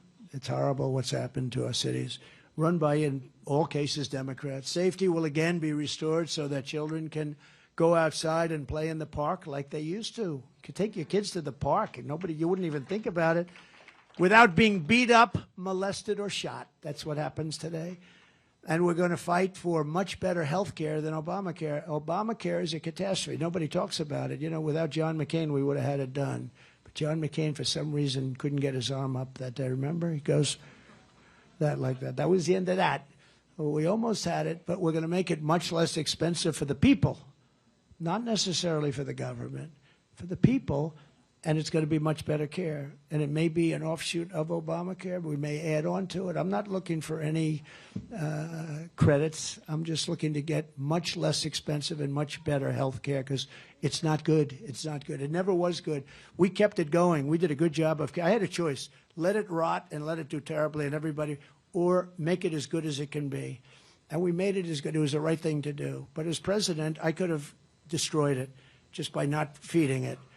I did the right thing, but we really have to get much better health care in our country. On day one, I will sign a new executive order to cut federal funding for any school pushing critical race theory, transgender insanity, and other inappropriate racial, sexual, or political content onto our children. All right? Amazing. It's amazing that you have to even say these things, you know. Who would ever think, you know, your children go into surgery, you don't even know, so they're operating on your daughter. They are? Can you believe this? They're taking over. It's just, but who would believe not one penny would go to any school that has a vaccine mandate or a mask mandate? These are mandates that are very bad, very dangerous. And the other one, I will keep men out of women's sports.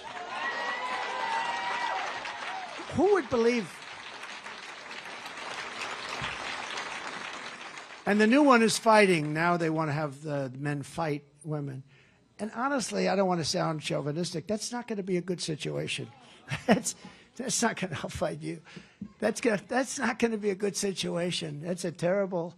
I mean, can you imagine? I know a lot of these fighters. I go to the UFC. Dana White's great. I mean, he's phenomenal what he's done, right? For the people that know about that, he's something. I mean, amazing what he's done. But these are tough guys. These are people. And the women that fight are very tough, too. They fight against each other. But, boy, that will be a terrible thing. But they want, that's what they're fighting. They want them to fight. Look at the weightlifting. You know, the weightlifting came out. The record's like 150 pounds more. You know, I do it. My wife gets very upset. She says, it's not presidential when you do that. It's not. But this is a Saturday. You know, we can take it. But, you know, not presidential. But, you know, you have this great champion, and she goes up, and they put 1/8 of an ounce on that side and that side of these big barbells, these big, and I think 216 pounds. That's a lot. And she's there, everything, and she's going to do it, and she lifts it up, and her parents are so proud. Go, baby, go. Go. Mom, I can't do it. And you know, the record stood for like 18 years. And then a person comes up who happened to decide to go and wants to become a woman. And they say, have you lifted before? No, I haven't. Well, why don't you give it a shot? He goes up to the same one. Bing. He's going like, bing. Right? No, it's so demeaning to women. It's so ridiculous. But now the fighting. The fighting can you imagine that? It'd be horrible. It's a horrible thing. A horrible thing. Everybody knows. Look at some of these track and field records, They're knocking them out by, like the swimmer. It lasted 16 years. She wants to swim. She's a great all-American swimmer. She looks left, she looks right, she looks left. All her friends, she's been growing up with these people because, you just have the pyramid, right? They look, and she sees this huge guy, this person, and she goes, man, wow. He's like Wilt Chamberlain, except slightly larger, right? He's got a bigger wingspan. And I always say, in a joking manner, she suffered a terrible tragedy. She was very badly injured, right? Because he went by her so fast that she got tremendous wind burn, He's going by her at a level. No, the whole thing, and he broke the record by many seconds. This is a thing that stood like 1/100th of a second. And, they break it by like 19 seconds. The whole thing, can you imagine that you have to say you're going to keep men out of women's sports? Who would think that that's even possible to say? It's just crazy. And these radical left lunatics are really into it. They really think it's like a good thing. I don't get it. You'll have to, he was a big football player, you'll have to tell me. You think there's a person that, yeah, there's probably a couple out there, probably that could stop you. They'd stop you. They may need a weapon, but they'll figure it out, they're very smart. But I'll fully uphold your Second Amendment, which was under siege, total siege, and will protect the innocent life, and we will restore free speech. We will restore free speech, and we will restore and secure our elections. Our goal will be one-day voting with paper ballots, all paper ballots, and voter ID.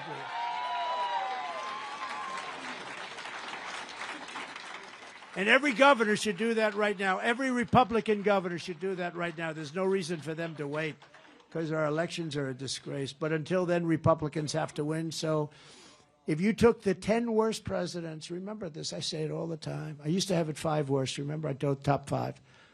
But I said it's nothing compared to the damage that he's doing. If you took the 10 worst presidents in the history of our country and you added them all up, all of them, they will not have done the damage that crooked Joe Biden has done to our country. You could take the 10 worst presidents. I mean, what he's doing at the border, and it's a very difficult problem. We're going to deport people, but when you have 15, 16 million people, this is not like a simple thing to do. What they're doing to our country is incredible. This is not it'll be the largest deportation in history. But this is a very difficult thing. Who was a big, strong person on that is Dwight Eisenhower. He deported a tremendous number of people. Who would think? But he was very much, he was right. But it's nothing like this.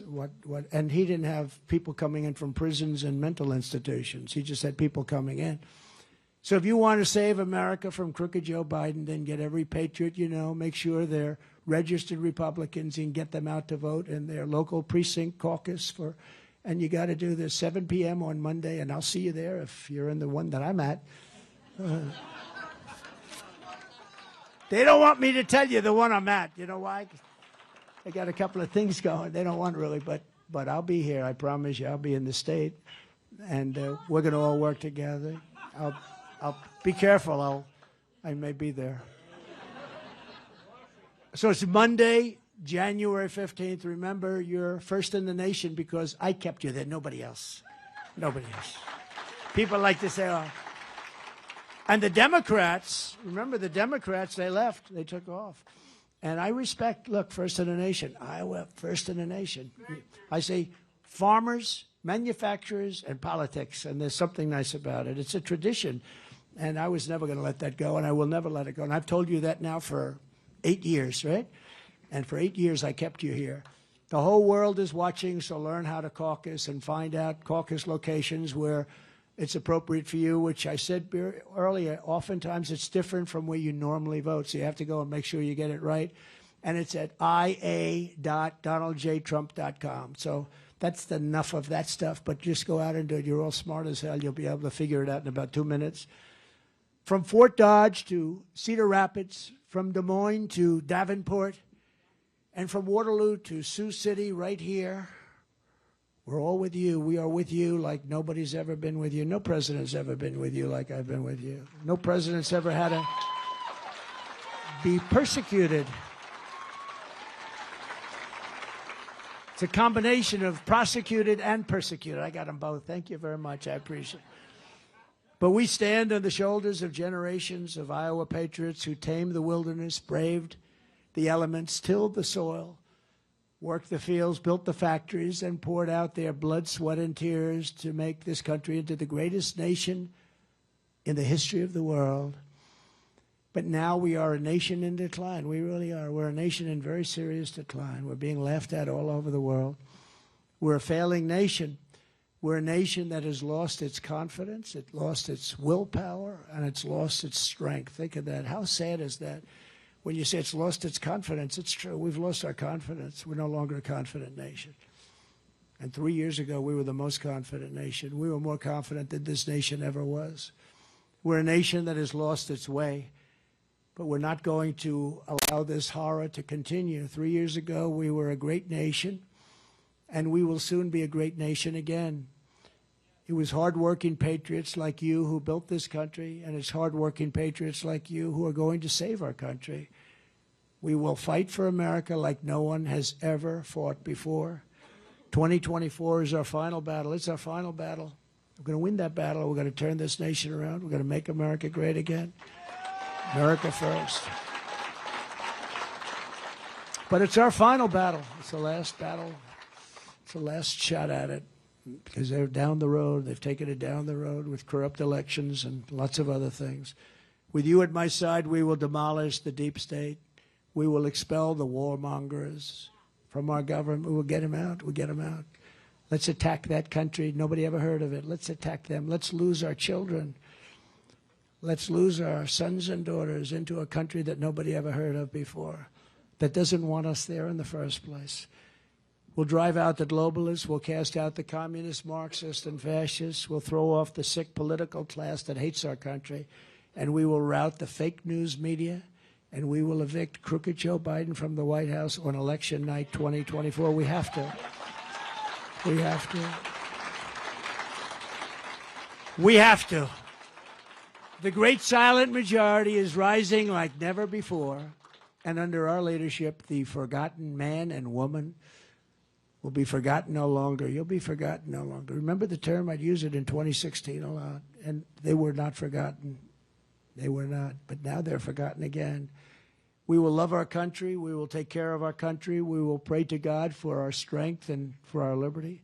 And we will pray for God, and we will be with God. We're one movement, one people, one family, and one glorious nation under God. And together we will make America powerful again. We will make America wealthy again. We will make America strong again. We will make America proud again. We will make America safe again. And we will make America great again. Thank you. Thank you. God bless you all. Thank you very much. Iowa, thank you.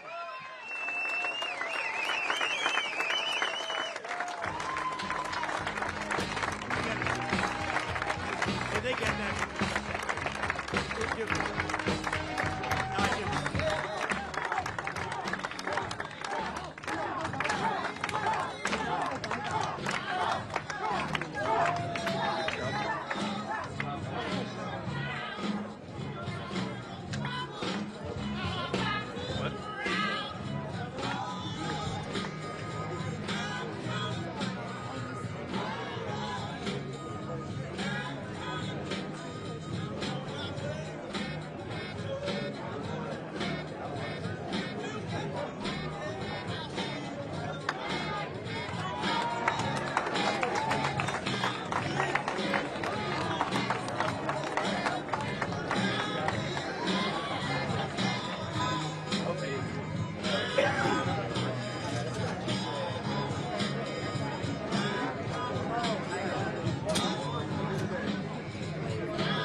wonderful place for you to did what you did. It was awesome. Very good. Thank you.